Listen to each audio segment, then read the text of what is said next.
Chapter 24. What makes you tired and what you can do about it. Here is an astounding and significant fact. Mental work alone can't make you tired. Sounds absurd, but a few years ago, scientists tried to find out how long the human brain could labor without reaching a diminished capacity for work, the scientific definition of fatigue. To the amazement of these scientists, they discovered that blood passing through the brain when it is active shows no fatigue at all. If you took blood from the veins of a day laborer while he was working, you would find it full of fatigue toxins and fatigue products. But if you took a drop of blood from the brain of an Albert Einstein, it would show no fatigue toxins whatever at the end of the day. So far as the brain is concerned, it can work as well and as swiftly at the end of 8 or even 12 hours of effort as at the beginning. The brain is utterly tireless. So what makes you tired? Psychiatrists declare that most of our fatigue derives from our mental and emotional attitudes. One of England's most distinguished psychiatrists, J.A. Hadfield, says in his book, The Psychology of Power, the greater part of the fatigue from which we suffer is of mental origin. In fact, exhaustion of purely physical origin is rare. One of America's most distinguished psychiatrists, Dr. A. Brill, goes even further. He declares, 100% of the fatigue of the sedentary worker in good health is due to psychological factors, by which we mean emotional factors. What kinds of emotional factors tire the sedentary or sitting worker? Joy, contentment? No, never. Boredom, resentment, a feeling of not being appreciated, a feeling of futility, hurry, anxiety, worry. Those are the emotional factors that exhaust the sitting worker, make him susceptible to colds, reduce his output, and send him home with a nervous headache. Yes, we get tired because our emotions produce nervous tensions in the body. The Metropolitan Life Insurance Company pointed that out in a leaflet on fatigue. Hard work by itself, says this great life insurance company, seldom causes fatigue which cannot be cured by good sleep or rest. Worry, tenseness, and emotional upsets are 3 of the biggest causes of fatigue. Often they are to blame when physical or mental work seems to be the cause. Remember that a tense muscle is a working muscle. Ease up. Save energy for important duties. Stop now, right where you are, and give yourself a checkup. As you read these lines, are you scowling at the book? Do you feel a strain between your eyes? Are you sitting relaxed in your chair, or are you hunching up your shoulders? Are the muscles of your face tense?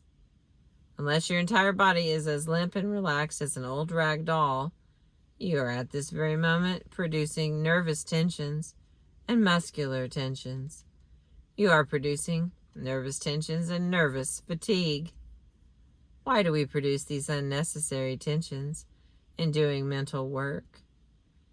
Jocelyn says, I find that the chief obstacle is the almost universal belief that hard work requires a feeling of effort, else it is not well done. So we scowl when we concentrate, we hunch up our shoulders, we call on our muscles to make the motion of effort, which in no way assists our brain in its work. Here is an astonishing and tragic truth.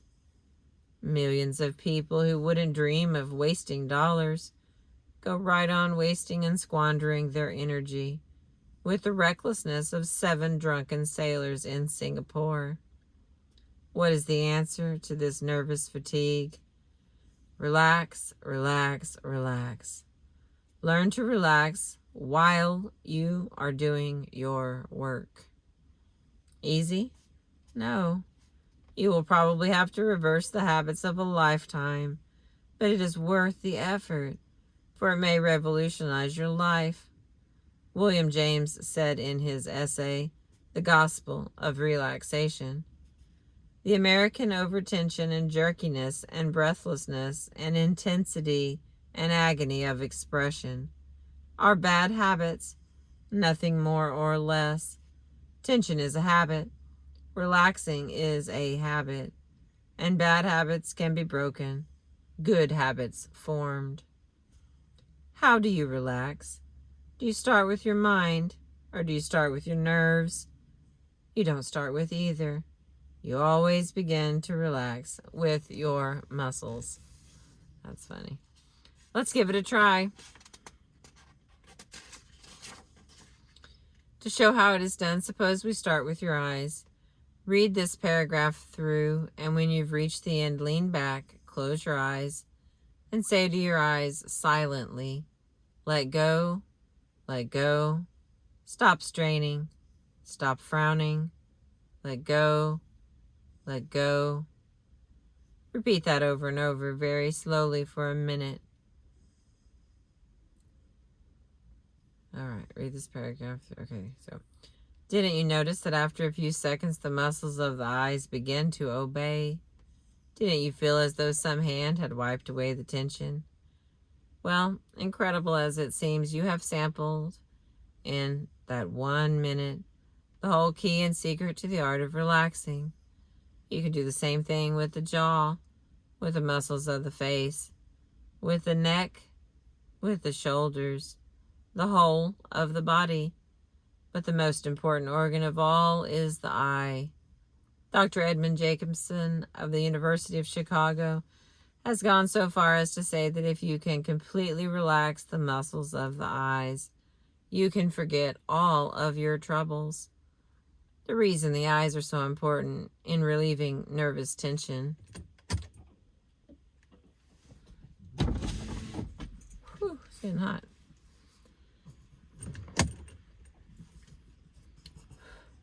The reason the eyes are so important in relieving nervous tension is that they burn up 1/4 of all the nervous energies consumed by the body. That is also why so many people with perfectly sound vision suffer from eye strain. They are tensing the eyes. Vicky Baum, the famous novelist, says that when she was a child, she met an old man who taught her one of the most important lessons she ever learned. She had fallen down and cut her knees and hurt her wrist. The old man picked her up. He had once been a circus clown, and as he brushed her off, he said, "The reason you injured yourself was because you don't know how to relax. You have to pretend you are as limp as a sock, as an old crumpled sock. Come, I'll show you how to do it." That old man taught Vicky Baum and the other children how to fall, how to do flip-flops, and how to turn somersaults. And always, he insisted, think of yourself as an old crumpled sock. Then you've got to relax. You can relax in odd moments, almost anywhere you are. Only don't make an effort to relax. Relaxation is the absence of all tension and effort. Think ease and relaxation. Begin by thinking relaxation of the muscles of your eyes and your face, saying over and over, let go, let go, let go, and relax. Feel the energy flowing out of your facial muscles to the center of your body. Think of yourself as free from tension as a baby. That is what Galli Curci, the great soprano, used to do. Helen Jepsen told me that she used to see Galli Curci before a performance sitting in a chair with all her muscles relaxed and her lower jaw so limp it actually sagged. An excellent practice. It kept her from becoming too nervous before her stage entrance. It prevented fatigue. Here are 5 suggestions that will help you learn to relax. Number 1, read one of the best books ever written on this subject, Release from Nervous Tension by Dr. David Harold Fink. Most public libraries have it. If you wish to own a copy, order one from your local bookstore or send an order and $2.50 to the publishers, Simon & Schuster. I also urge you to read Why Be Tired by Daniel W. Jocelyn. If you can't find it in your public library, you may order a copy for $1 from Garden City Publishing Company, Inc. Number 2, relax in odd moments. Let your body go limp like an old sock. I keep an old maroon-colored sock on my desk as I work.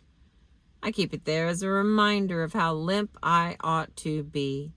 If you haven't got a sock, a cat will do. Did you ever pick up a kitten sleeping in the sunshine? If so, both ends sag like a wet newspaper. Even the yogis in India say that if you want to master the art of relaxation, study the cat.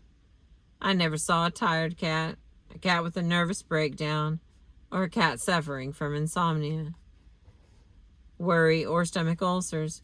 You will probably avoid these disasters if you learn to relax as the cat does. Number 3, work as much as possible in a comfortable position. Remember that tensions on the body produce aching shoulders and nervous fatigue. Number 4, check yourself 4 or 5 times a day and say to yourself, am I making my work harder than it actually is? Am I using my muscles that have nothing to do with the work I am doing? This will help you form the habit of relaxing. And as Dr. David Harold Fink says, among those who know psychology best, it is habits 2 to 1. And the last one, number 5. Test yourself again at the end of the day by asking yourself, just how tired am I? If I am tired, it is not because of the mental work I have done, but because of the way I have done it. I measure my accomplishments, says Daniel W. Jocelyn, not by how tired I am at the end of the day, but how tired I am not. He says, when I feel particularly tired at the end of the day, or when irritability proves that my nerves are tired, I know beyond question that it has been an inefficient day, both as to quantity and quality. If every businessman in America would learn that same lesson, our death rate from hypertension disease would drop overnight, and we would stop filling up our sanitariums and asylums with men who have been broken by fatigue and worry. That is the end of chapter 4.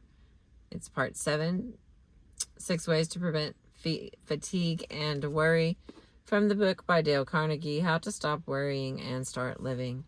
Thank you for catching the sunrise. I appreciate you.